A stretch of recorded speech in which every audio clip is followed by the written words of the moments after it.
be able to join and benefit from tonight's session.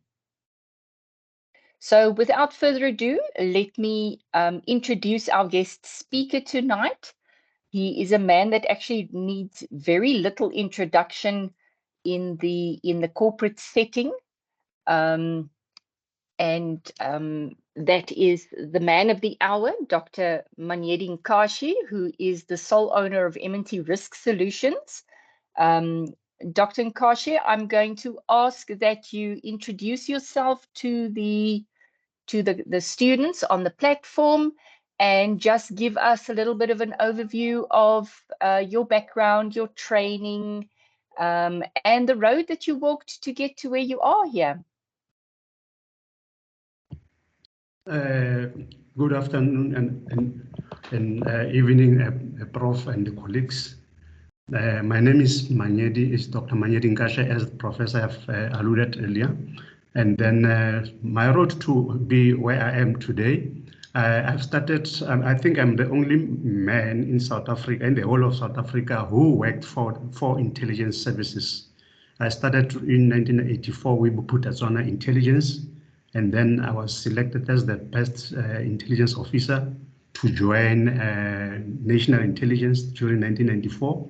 And I was also recruited by Nedbank from National Intelligence to go and work as a forensic investigator at Nedbank for a period of 3 years. And I was recruited back by Secret Services, whereby I worked abroad.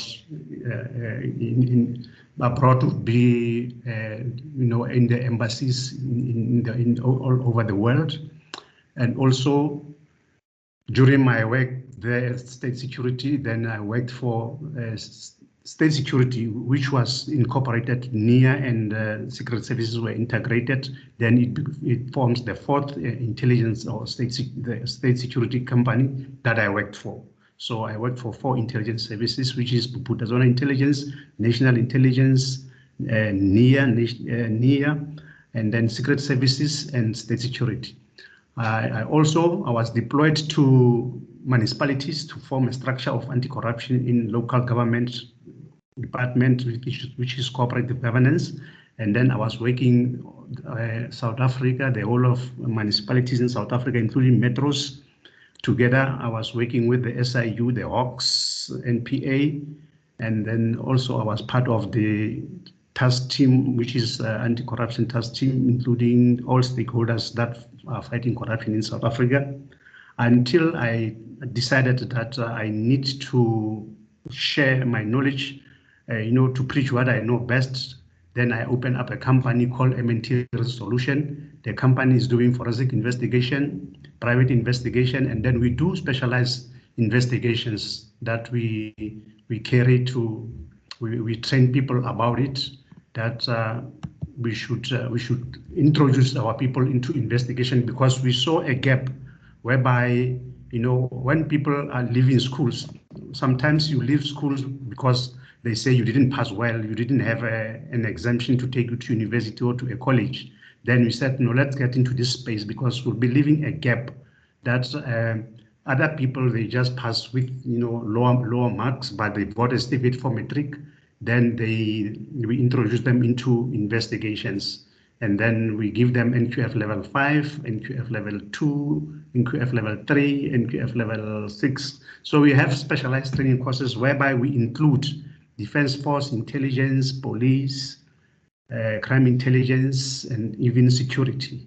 So we share our knowledge there. We provide them with our qualifications. Then we've got NQF levels. We don't just give you a certificate of attendance. We give you a qualification, so as we can groom you to join the universities by giving you a PRL.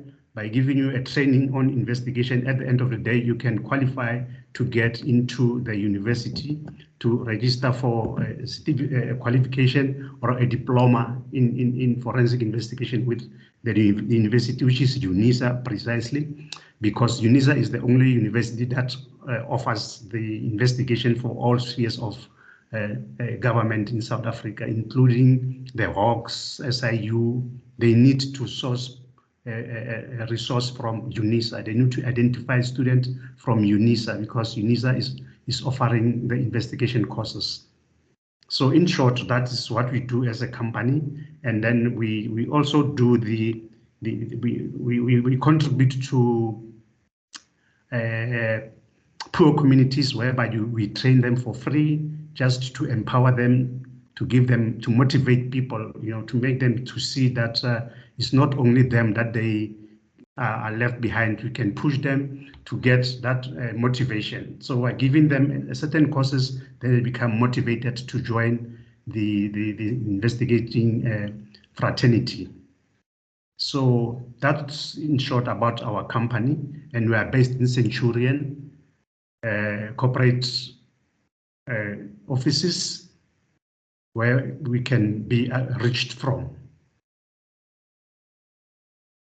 And the other part, in short, that I can say is that I'm helping UNISA on the examining for master's students and also marking for honor students.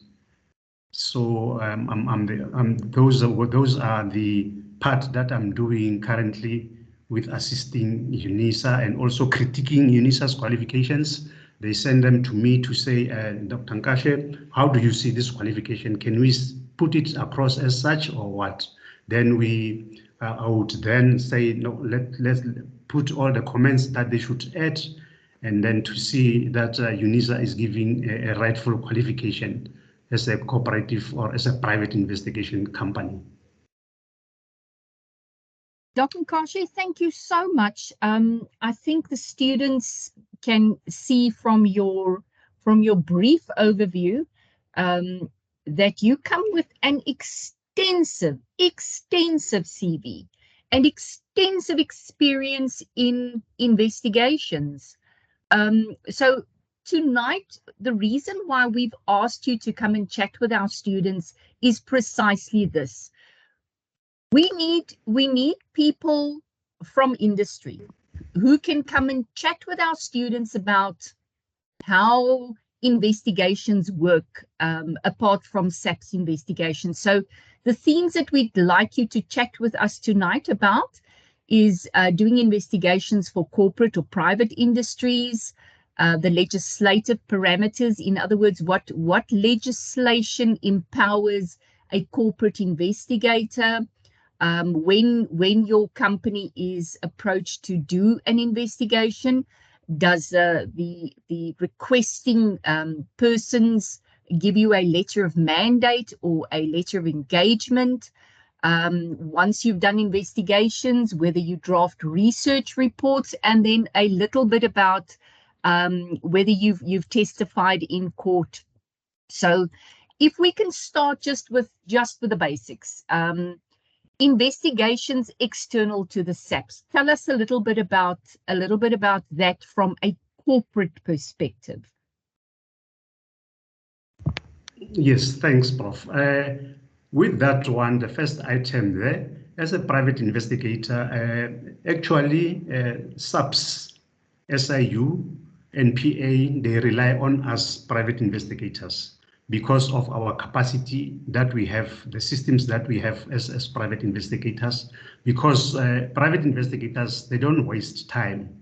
Like the police, they don't apply for Section 205 to get permission to get information and all those things. With us, we do it immediately. When you give us a letter of engagement, because there's no investigation without a letter of engagement, you must be engaged first, you must be appointed to investigate a certain project. So a terms of reference would be allocated to your company, then you can investigate it. So all the cases that we investigate in local municipalities, we share them, we give them back to municipalities. Municipalities then take them to the Hawks or to the departments. Departments take them to SIU and the Hawks to proceed with them going forward. Because at the end of the day, NPA is the one who's supposed to decide about the case, whether it's got the merit to stand in the court or not. So we're supposed to investigate our cases according to the mandate of the investigations, whereby we should meet all and close all the gaps that are there. because you cannot investigate only without knowing what you are investigating. You should know the product itself, the processes. You should know the requirements of investigation, the mandate, the framework. You shouldn't go above the framework. The framework, if you go out of the framework of the investigation, then you'll have to put as a comment into your report. So there's legislative powers that allows us to investigate as private companies. We are mandated by CIRA Act number 56 of 2001. That's the act that regulates us. We fall within the framework of the police. So hence we share information with them. Sometimes they appoint us to be their front investigators, whereby we do information, we do investigations for them, we give them the reports, then they submit those reports, and then they will only register the investigation themselves to suit their relevant regulations. Because you cannot just investigate and then you say you didn't tell the court how did you get that investigation information, how do you get those statements from the bank, how do you get those emails, where did you get those cell phone messages and all those things. Then we need to be regulated, and then we need to be working under their umbrella when we work closely with the police as a private investigations. So it's like a partnership. From what I understand is that there is not an incredible amount of expertise left in the police. So the police would approach a company like yourselves and partner with you to help them with technical or intricate investigations. Yes, normally we form a collaboration with the SIU, Special Investigation Unit, the DPCI, which is the Hawks, whereby they'll want our capabilities, our powers, maybe for surveillance, because our surveillance is not the same as the police. Our collection is not the same as police, because most of our investigators are forensic investigators. So you may understand that the police are trained at the college. They are trained with the law of the police and all those things, the basics, police regulations, and to understand the processes. But when they come to the real life, which is investigation and all those things, then they are not so clued up. Hence, I would recommend if there's some of the students who are the police officials in this meeting, and then they should they should encourage other police officials to do a forensic investigation qualification with UNISA, because that brightens your future, makes you to understand things broadly, and makes you to understand the systems that are working efficiently and effectively so. Because we have more softwares than the police, because the police may find that certain laws they mandate, they bring them to a certain stage. But with us, we are very open with our resources, about our collection. So our collection is vast. Hence, at the end of the day, like in local municipalities, the police would appoint us to investigate, give them the reports. Then after they receive that reports, they take it and register them under the laws of the police, maybe Section 205 for the interceptions, collections of bank statements from the banks, and then also emails from the cell phones, as we would maybe depart, collecting information from the systems. So that we are doing mostly for them, and then with that we will get a lot of engagement from them. If they appoint us as companies, then we work under their umbrella, but we do our own responsibilities. We do our own mandate according to our understanding, but they will be our front as we get into municipalities, unless we're appointed by local municipalities themselves. Then we'll get a lot of engagement from a local government or from local municipalities themselves. Yeah. And that letter of engagement or that mandate sort of frames what you are going to do.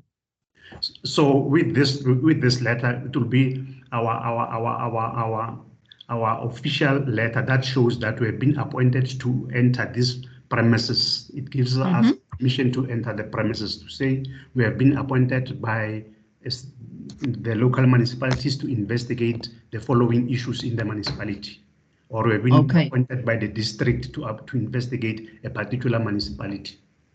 Okay. And whatever you do, whatever investigation you do, in terms of evidence, surely you must be able to, when you take it to court, when it's offered in court, you must be able to have a chain of custody or prove that you got this legally. Is that so? Yes, it's true. What you do actually, as we do our investigation, we follow all the processes of chain of evidence. We record all our evidence, the way we collected it, the way we saw it, and then we put them accordingly. So as when the police are taking our files, they should understand it easily. Because if you can just take documentation and put them together, then you don't have a case. But you should follow all the processes of investigation, all the elements of investigation, because if you miss one element during your investigation, then that means your investigation is not complete. Then we compile everything. After that, if let me say, for an example, if the municipalities appointed us privately, so then we'll investigate and submit the report to them. But the report to them should talk straight to the municipality about what is happening in the municipalities, reporting it correctly, so as when they refer for further investigation or for any action they want to take in a municipality, then they should have a leg to stand on. Hence, we should come up with all the evidence, chain of evidence. We should follow it correctly. We should register it, and then when it goes to the police for criminal charges, then the police, they will turn it into their report to make it to stand in court, because our limitation doesn't allow us to intercept, to do all those things. But as we intercept privately, so then we'll give it to the police. The police will register the process, and then it will fall under their framework. Okay, so when you are doing an investigation, can you do little, like, can you take shortcuts? Can you fabricate stuff? Can you wangle things, or must you be honest and ethical in what you do? Actually, there's a code of conduct for private companies for investigation. We are not supposed to alter report to favor somebody. Like, for instance, I had one investigation that I did in one of the provinces, whereby I was investigating the DG, and only to find that the case, actually, one of the MECs wanted the case to suit him. So they wanted me to change the contact. So I told them that if you investigate as an investigator, if you have written a word fraud, you cannot change it to stand to be something else. They offer me a lot of money and, a life that, your life will be so good, but I was not attempted, to take any of those promises, because you have an ethos that you work on. You have the integrity that you should follow as a company, and your dignity also. And then the other thing that you should consider mostly, if you take a bribe to change the report, you should think of how much do you earn per month, how much do you earn per annum from your company, that money that comes into your company, and then you lose it in one day, whereby tomorrow somebody will say to the police, but this man changed the report. Then your company is gone, and yourself, you're gone. So we're about things like that. That's very, very important that our students know that ethics and honesty is one of the fundamental principles that an investigator must have. I think if you look daily in the media, the amount of reports of corruption and bribery and illegality coming out. Now, tell me quickly, the last thing I just want you to just talk a little bit about, the report that you prepare for the company.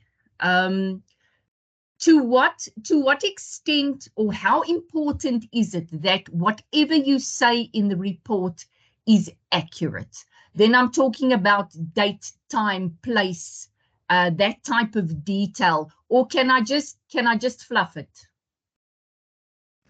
What you're supposed to do with the report, your report should be chronologically important for you to understand what is being written on it. You must have an introduction, the purpose of investigation, and then the mandate which was given to you, and the policies that you used to investigate, which policies directed you to investigate, and the product that we're investigating, your findings, your recommendations, and then the loss that the particular incumbent have lost as a government or as a government department or a government institution, and then how to recover or to recoup that money if it's still there, and then also to show them how the money left the particular institution to different banks, the processes, those mapping of money going out of the organization, also the people who were involved. You must write everything,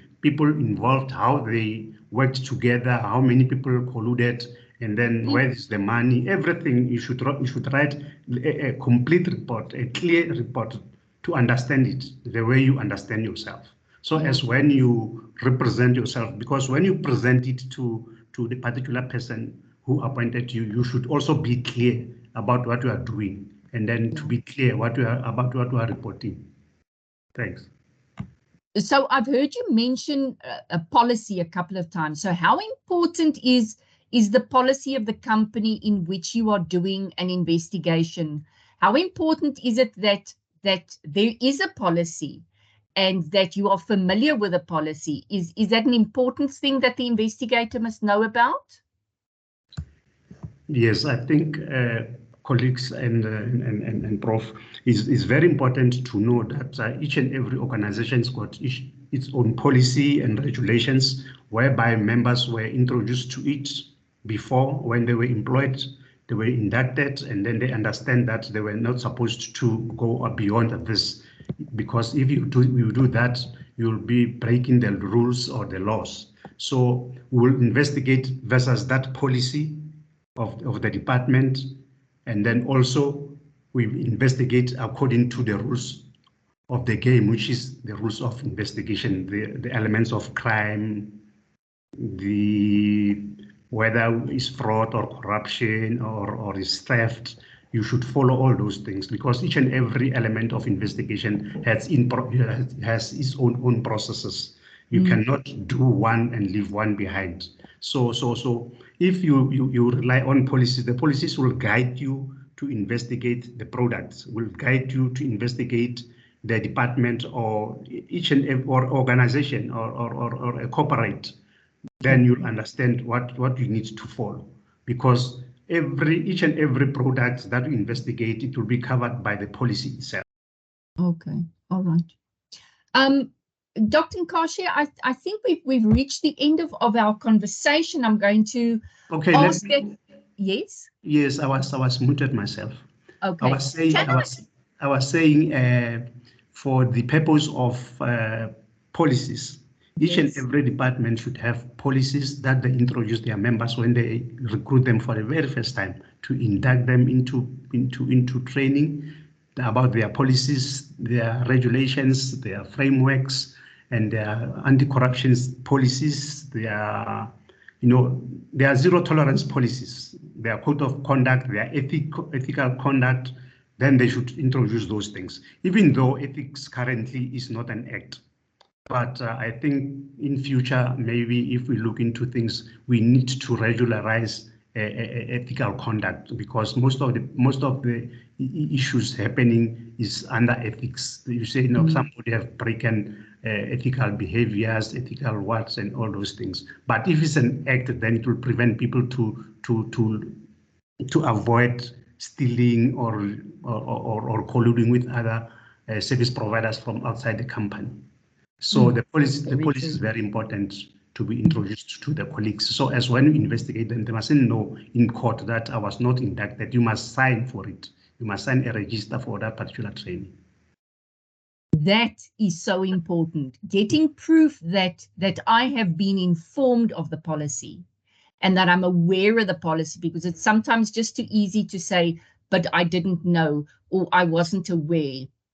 Dr. Nkashe, is it possible that you could share with us one of the most interesting investigations that you were involved with? You don't have to give names or details or anything, but something that stands out. The case that stands out is the one that I mentioned from the. I'll say two scenarios. The first scenario is the one that I was investigating, and then they wanted to bribe me to change the report.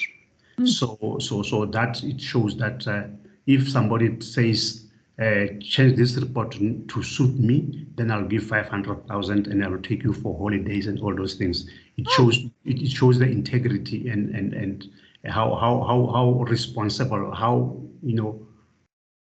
I'm committed to what I'm doing. That I didn't even go for that money, but I said, no, I cannot change the report. They said, we are going to open up a case for you to sue you that you are lying about us. I said, go ahead, then we'll find, we'll meet in court. Then they never went to court. Yeah. So they even threatened you, hey? Yes.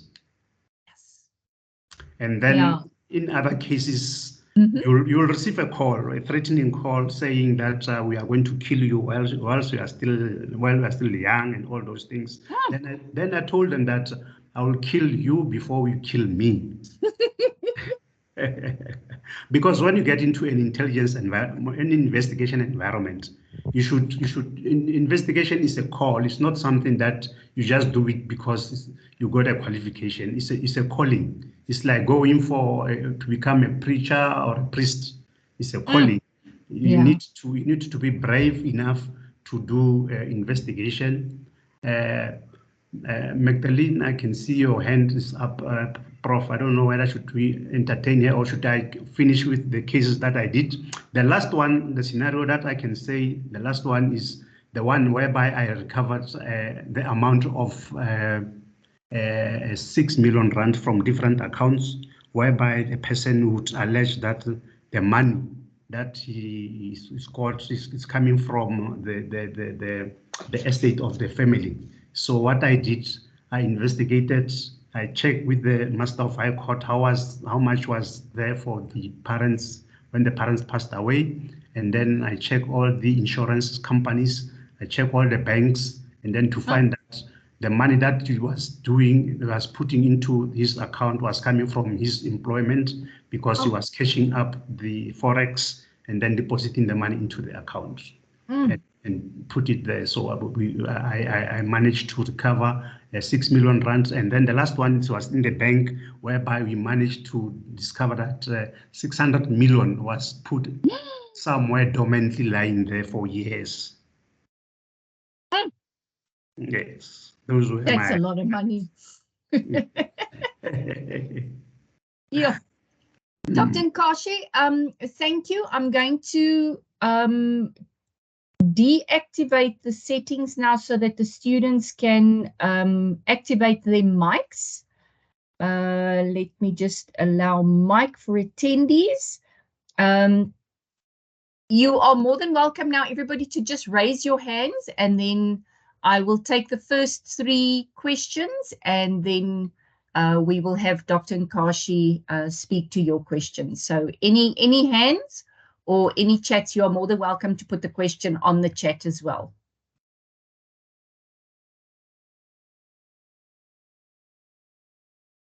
I think they might be a little bit. Okay, we have a hand raised from Espile. You can unmute yourself and ask your question. Hi, Doctor. So I've seen many jobs online with regards to criminal investigators or forensic investigators. However, I haven't seen much internships because all jobs require a certain amount of experience.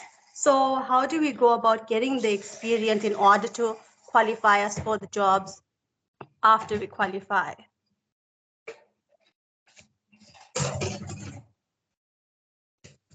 Are you asking me or you asking Dr. Nkashe?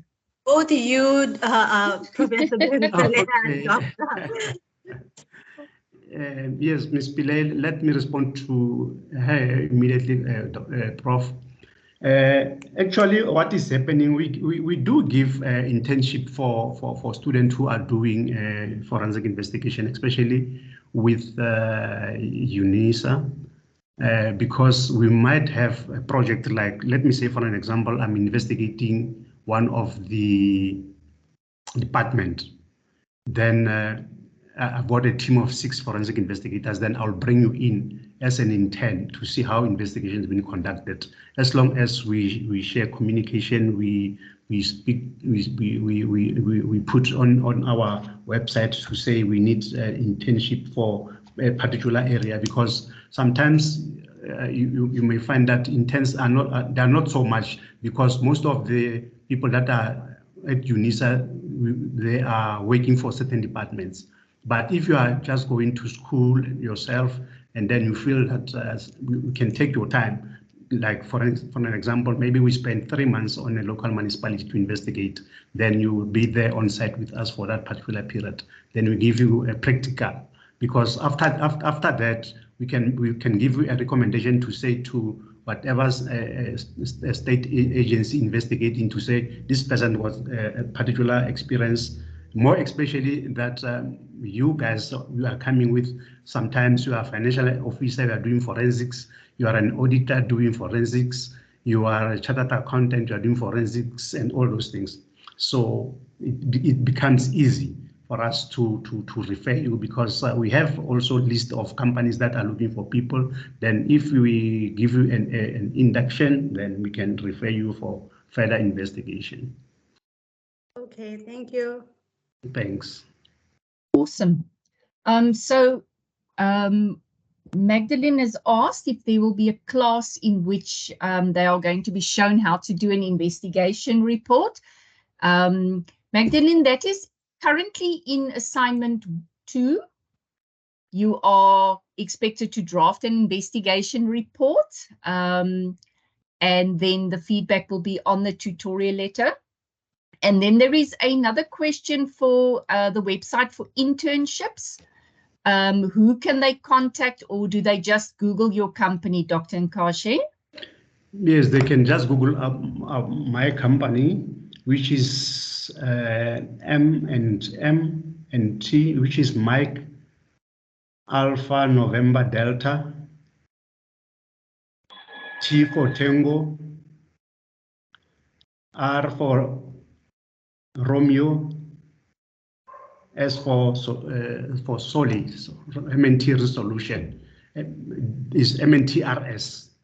You just say M&T RS. You put it as it is. M&T RS, Mike Alpha November Delta, T for Tango, R for Romeo, S for Sierra.com. Then there's contact numbers there. Also, I'm also available on my number 24 hours, which is 082 82 80 617. 082 82 80 617. And our office line is 073 504 6006. 073 504 6006. Thanks. So I'm going to put that on the chat as well. I'm going to ask you guys, please be gentle with Dr. Nkashe. We don't want to give him such a fright that he never wants to come back and chat with us again. Ms. Pillay, do you have another question? I see your hand is still raised.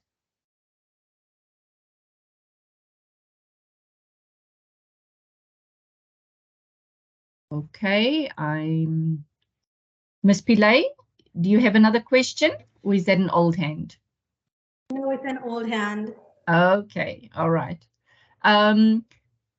Are there other questions? I don't see other questions in the chat box. Are there other questions? Somebody would like to ask Dr. Nkashe another question? Okay, Dr. Nkashe, have you done investigations into disciplinary matters? So, in other words, where let's say it's misappropriation of company property. Have you done that type of investigation? Yes. Okay. I've done that one for Nedbank. I was doing internal fraud whereby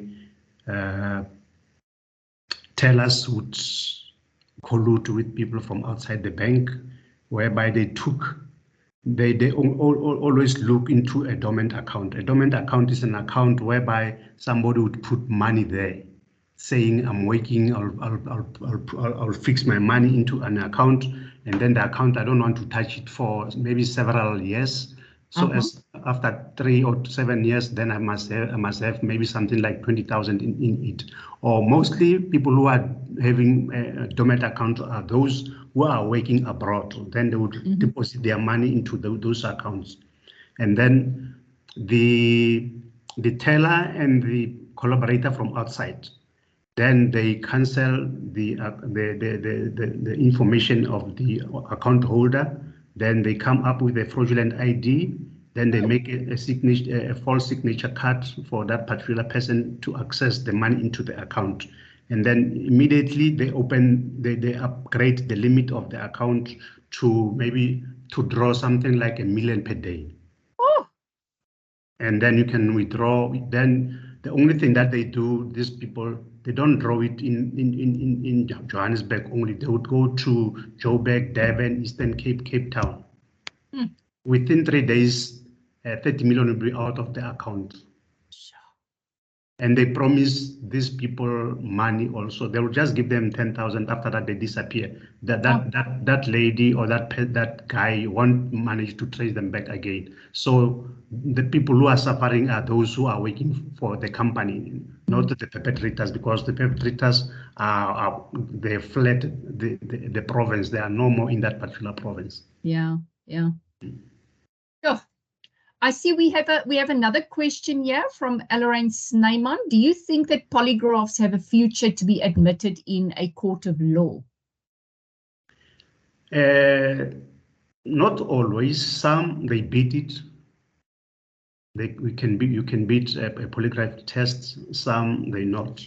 So sometimes it can stand, sometimes it cannot. It all depends on the systems, because normally when you polygraph a person, the first thing that you're supposed to do is to check whether your machine has been serviced. You have a service certificate to say to the court that my system has been serviced for this particular period, and then hence you say the information that you received, the person was lying or was telling the truth. Because some people, they can just run with it and go scot-free. Yeah. And it also depends on the questions set to ask the particular person. Yeah, if I may add there as well, there are international standards that must be complied with. And the South African Federation for polygraphers is an organization in South Africa that if you belong to them, you will be held to the highest order of conduct, and your work will then be how can I say, expected to be yes, yeah, at a very high level. The standard of polygraphing is not more than 4 polygraphs a day. One person should not do more than 4 polygraphs a day, but there are companies that are doing up to 20 polygraphs a day. And then you must know quality suffers. So there are things that the courts will look at. I can give you some decided court cases where polygraphs were permitted in a labor setting, but then there were also checks and balances. Dr. Nkashe, there's another question here. Does the courses that your company offers, are they contact, long distance, online? Some they are contacts. It all depends. with the distance. If, let me say, for an example, we have people from Eastern Cape that they want to attend, then you can do them online. Like now we are speaking Teams, and then we have the physical ones. So it all depends on how do we want to organize it. Some companies, they would like you to go on site to train them on site. Some they'll say, let's do it a visual, then we'll do them a visual. Okay, all right. Okay, and then Caroline Swartboy, she'd like to know if a person who's done forensic science and technology degree can work in the forensic investigation field? Yes, because it's an investigator. Okay. Okay, are there any other questions? But the only person... Don't see any other raised hands. Yes, I don't, Prof, I don't criticize here, but I just want to tell the honest truth. Yes. The forensic report that is written by a forensic investigator who went to a school like UNISA to write reports, as you've been indicating, that the tutorial has got reports format and all those things. They know how to investigate than a forensic investigator who is a who is not a professor, who is a advocate. An advocate cannot investigate. A lawyer cannot become a forensic investigator. A lawyer is designed to defend people in court. So most of their cases are not the same as the ones that we are producing. Hence, they should, hence they should go to school and do forensics. Yeah. And you raise a very important point there, and it's called horses for courses. So if you want to be a lawyer, study law. If you want to be an investigator, study an investigative degree. And in our qualifications, the nice thing about our qualification is you have 3 streams. So you can choose whether you want to go into a stream where you do a legal stream. You can do a management stream if you want to go more into like a management position, or a criminology stream where you understand how the criminal mind works. Sonke has asked whether your company investigates international matters. Up to so far, we never had one to investigate, but myself, I have done it internationally. Investigating espionage. So I did that investigation internationally. So okay, all right. Yes. Okay, Lorraine Snyman, is this degree acknowledged internationally? Yes, it is. UNISA's degrees are internationally accredited. Yes, all over the world. Yeah. Okay, I don't see any other module-related questions. So if there are no further questions, you're more than welcome. Also, you have now the website address, and I'm sure that Dr. Nkashe won't mind if you contact him via the website as well. And be on the lookout for when Dr. Nkashe and them advertise for interns, so that we can be proud to have you work with him as an intern. Yeah, so Dr. Nkashe, thank you very, very much for your time. We really, really appreciate it, you giving up your family time to come and spend some time with us and chat with us about your prolific career and share your experience and your knowledge with us. And I'm sure our students have learned a lot, because I certainly have, especially from your espionage days. Thank you. Thank you very much, and thank you very much, fellow students. I think I'm also learning from whatever you're doing. Doesn't mean when I'm a doctor, I've completed studying. I'm studying every day, every time when I see whatever you are reflecting, whatever you are asking, it teaches me. I'm learning. So learning is not ending here, and learning is life. Thank you very much, Prof. And awesome. Thank you. And before you guys go off the site, there's on the chat, just if you scroll up, there's a link to a survey. It's just to help us to understand what it is that we are doing and to see where we can improve. So if you would just quickly click on the link and just complete the survey. It shouldn't take you 3 minutes, and it'll help us to improve what we do. So without further ado, I bid you good night, and may you have an awesome Easter weekend.